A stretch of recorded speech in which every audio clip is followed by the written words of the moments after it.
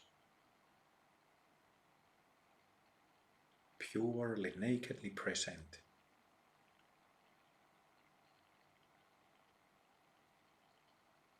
With the Gurus.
Right. Thank you, Guru Rinpoche. Thank you, Yeshe Tsogyal.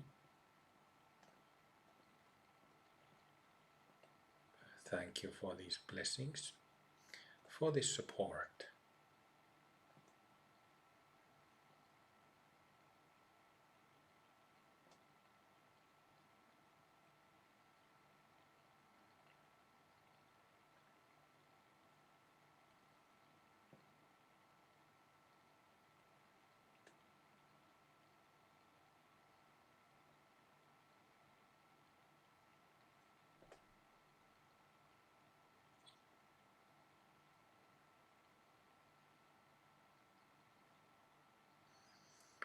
Let's go through the basic prayers, starting with the Bodhisattva vows. But this time, instead of chanting, let's just repeat them silently in the mind. And when saying them silently in the mind, kind of releasing them, letting them reverberate or echo in the internal space. So I'll say a line and you can repeat it in your mind. If you don't want to repeat it, you don't have to. If these prayers are foreign to you, you don't have to. So starting with Bodhisattva vows. I vow to liberate all sentient beings.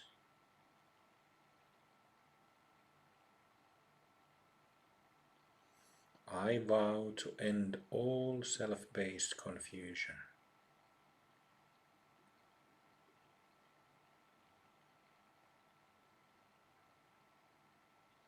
I vow to exercise the Dharma that frees.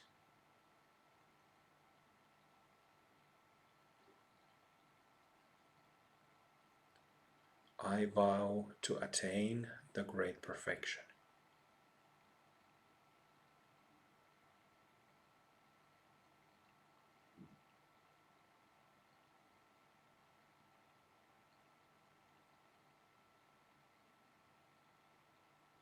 Feel.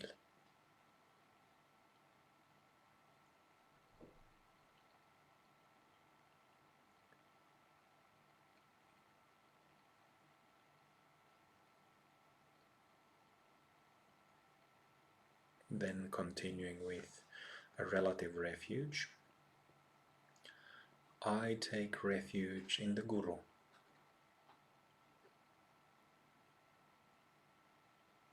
I take refuge in his pure land.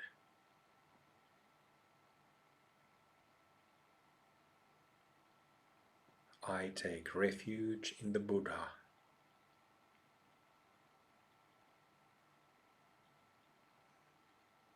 I take refuge in the Dharma.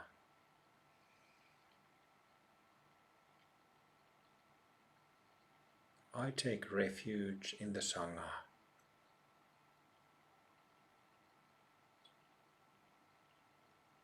And again, feel.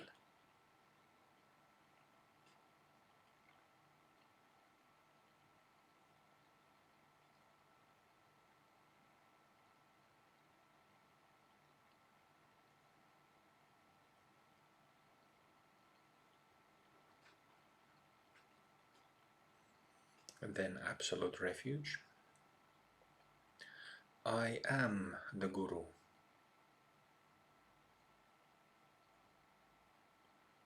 I am in the Pure Land.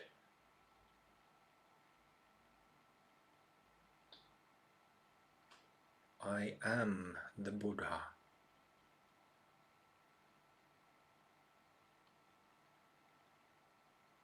I am the Dharma.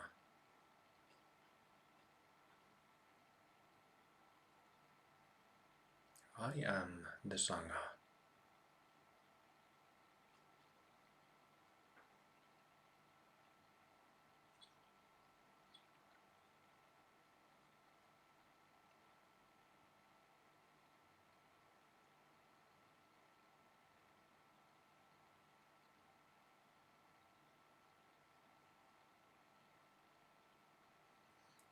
And then relative bodhicitta.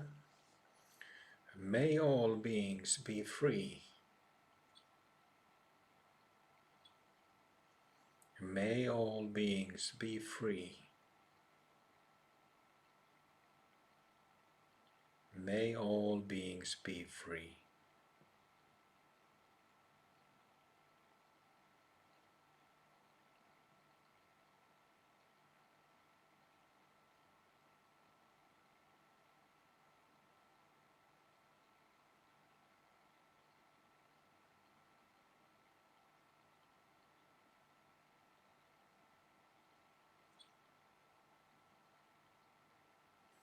An absolute bodhicitta.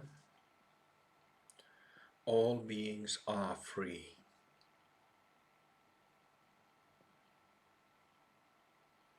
All beings are free.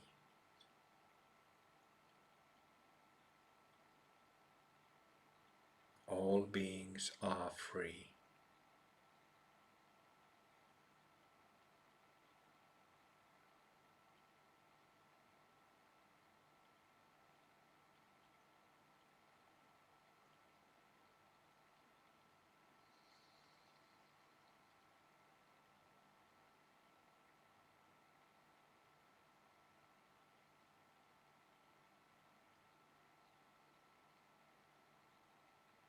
And finally, dedication of merit. May all beings receive my accumulated merit.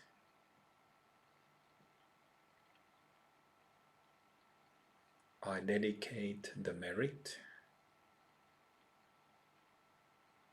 to the refuge and to all sentient beings.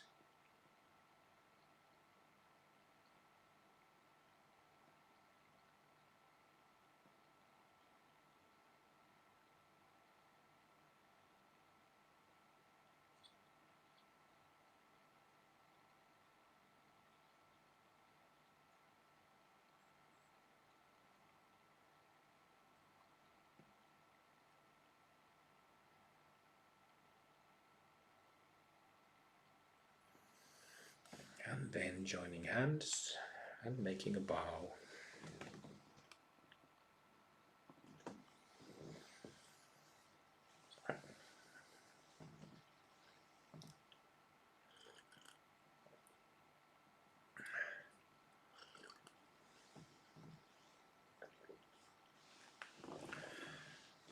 Yeah, it is, this is something that I often talk about, that continuum of external, internal, and secret. It is really crucial to understand those three perspectives. And it's not difficult to understand, is it? Well, sometimes for some people, it takes some practice and some time to really get a hang of what is meant with that internal energetic charge. But, you know, I, I have met maybe handful of people during my teaching career of over 12 years, like who didn't feel anything from the beginning. Only a handful out of, I don't know, maybe hundreds and hundreds of people. So usually it is the case that everybody can feel something. So that's, we start where we are, obviously, and from there it develops sensitivity and perception. Perception of subtle energy, and then, like I explained, it takes us to the recognition of ourselves as Buddhas.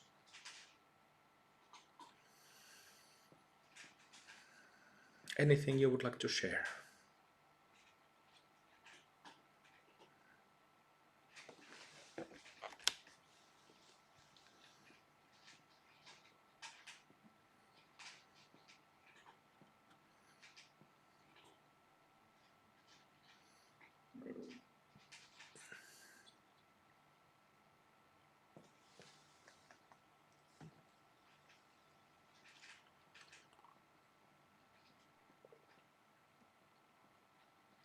I could share something.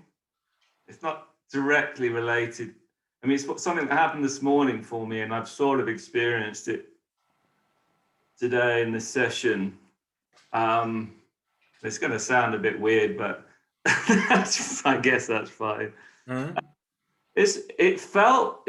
I guess what it's felt like a little bit is like I've had a piece of shrapnel, like from a bomb blast or something, embedded in my heart, like it was like hot piece of metal.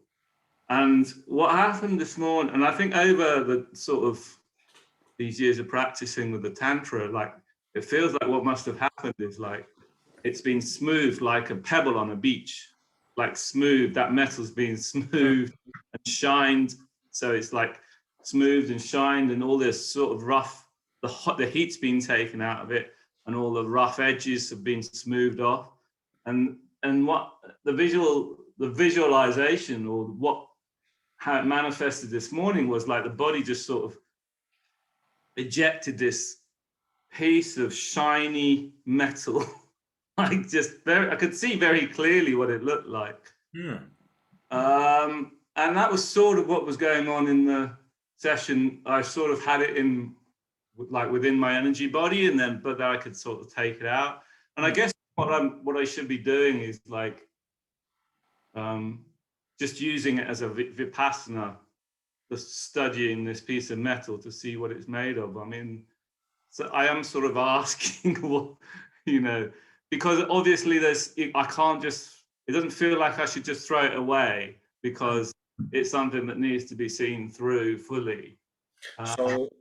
So I understand that a part of that metal in your heart, or what you perceive as a solid metal-like thing, part of it was ejected out, but part No, of the whole thing feels like it was just sort of like ejected from the body, sort of thing. And once it was out, then I felt completely like pure energy, like the pure, without that sort of karmic, I felt very sort of light and at peace, but there was still this thing that seems to like it seems to like needs to be fully um sort of resolved, if you like. It needs to be fully resolved. well, um, if it's out, it's out. You don't need to complicate it. Okay, yeah. If it is out, it's out. It's out of the system, so forget it. Yeah, yeah. Okay. But if there is something left, then give it attention. Right. I know from first-hand experience that some bits of hot metal can be there for years and years and years Yeah, and yeah. years, and you get used to it, and then when it is ejected, it goes out. It's kind of like what you're kind of lost for a moment. That what is it really gone? Is it really so?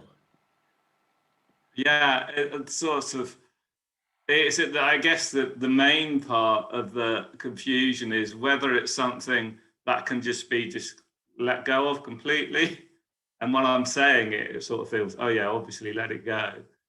Or there's some part of that energy which is part of my body, mind, like my being, which needs to be reintegrated in order for it to fully be processed. Or whether Okay. So if you mean like a sort of like when the piece of metal was ejected from your system, it leaves a place, kind of might feel a bit sore, kind of the place where the metal used to sit. If you mean like integrating that part, sure, you can, sit and be aware of it, and ask Guru's blessings into it, chant mantras in it. Of course, you can do that.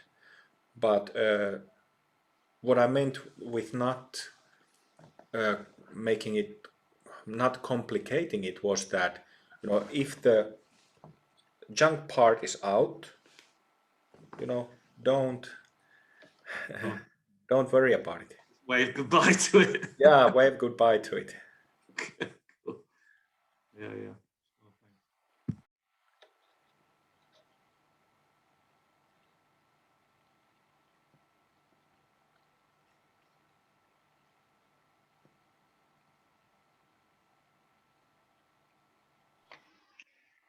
My question is very similar to James's.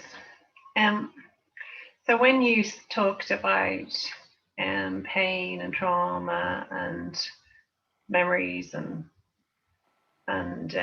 sicknesses and just letting it drop, I felt that it did drop. And then I felt really good. But part of me is going, something missing. You know, it's like as if I'm so used to having it that it feels like it should be there, you know. And another part of my brain is going, it's not so simple as that. You can't just let it go. You have to examine it and you have to think about it and you have to. And yet, when I sit there having dropped everything, it feels so healing. It feels so, you know, just sit there in the realization of the natural state. It's just so wonderful and refreshing. Like, how do you know if, you know, it's okay to just keep doing that and enjoy the healing of that? You know, is there a balance between just, is it okay to just sit there and enjoy it? I mean, it's just so good. Or do you have to go back and do the Vipassana? And, you know, it just feels, you know, it's similar to what James is saying. It's like once it's gone, like when you let it go, it's like, do you want to really let it go? It's like, you know. Well, this is something we've discussed before, isn't it? So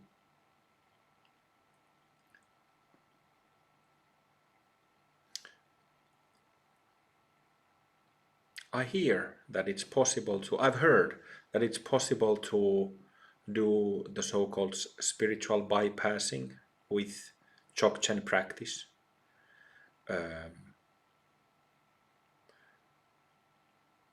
So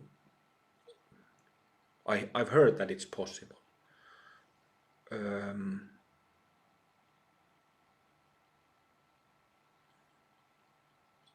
But you know, it depends. I guess my answer, you know,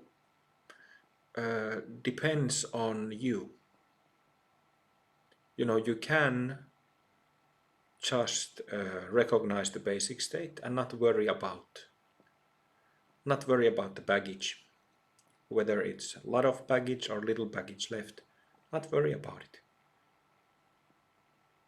Or, you know, the other way to go about it is to, you know, do both. Recognize the basic state and then, you know, be very, very keenly dig into or look into the baggage, whether it's a lot or little.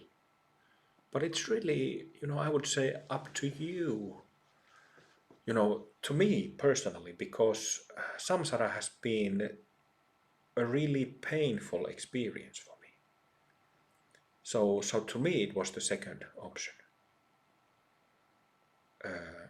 I simply couldn't choose the first one because, well, for different reasons, but, you know, I just wanted it to be over as quickly as possible. But maybe in your case the first option is fine. Whatever is fine for you, Liz.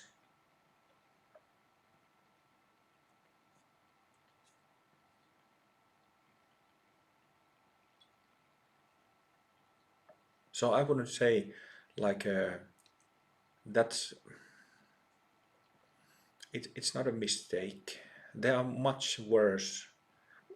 Maybe I shouldn't say worse mistakes, but there are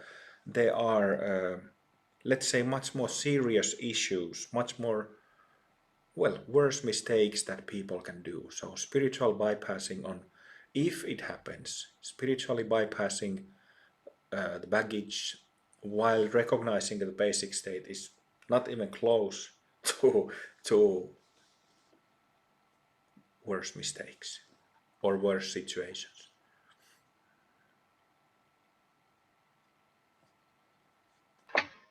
maybe I'll just do it while I can. Then on days I just can't do it. But it was just lovely today. Thank you.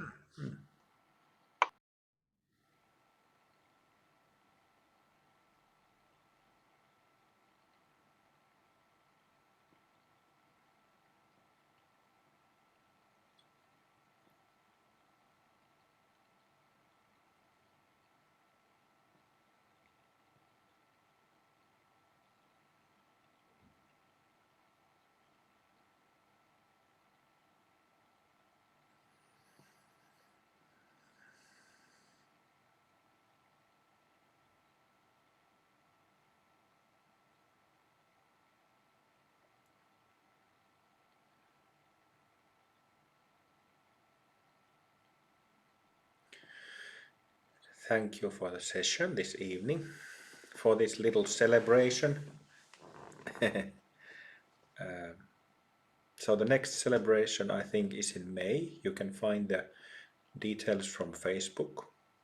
And I think that the next event in calendar is a spring retreat. In is it like in 2 weeks' time or something like that? We have the annual spring retreat. The standard version is 4 days, and then we have 3 additional and 3 optional extra days. So it's possible to do a 7-day retreat now in April. But you can also find that from Facebook and the website. Yeah, so thank you for this session. Thank you for donations as well. And I wish you a pleasant evening. See you later. Thank you, everybody. Thank you.